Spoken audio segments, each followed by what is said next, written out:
Hi everyone and welcome back. You know, we live in a world that is full of imperfection.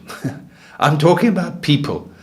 There's no one in our lives that are perfect. There's no one that really has their act together.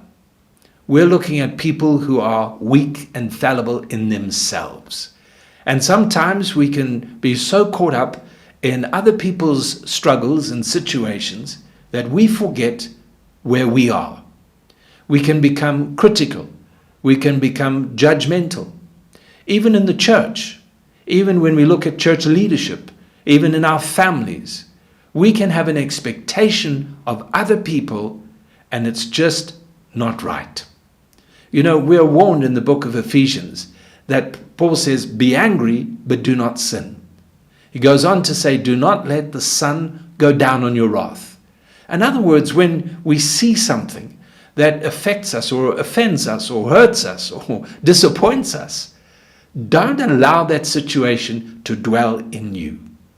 Don't take on that attitude of that other person, that problem of that other person. Don't allow your heart to become hardened. We're warned in the book of Hebrews, in fact, that when we don't walk in the forgiveness and we don't walk in this attitude of releasing these issues in our lives day by day, our hearts become hardened by the deceitfulness of sin. In other words, the sin becomes like a seed.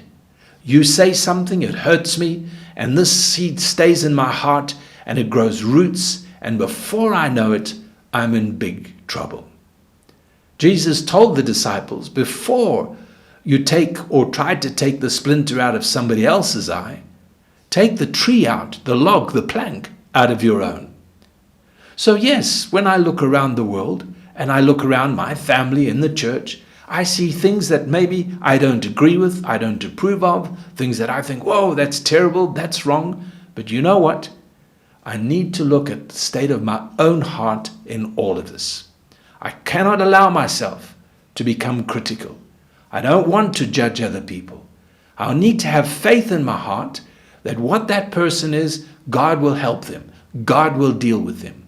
Maybe when I look at the situation and I see an attitude of prejudice or an attitude of fear or something that is unrighteous, it's easy for me to jump in with my words, with what I think, my opinion. But you know what? I need to keep my heart well and free. And that's the attitude where faith can come and we can sincerely trust the Lord for one another. Pray that God will continue to have His work in me and in you. May the Lord help us.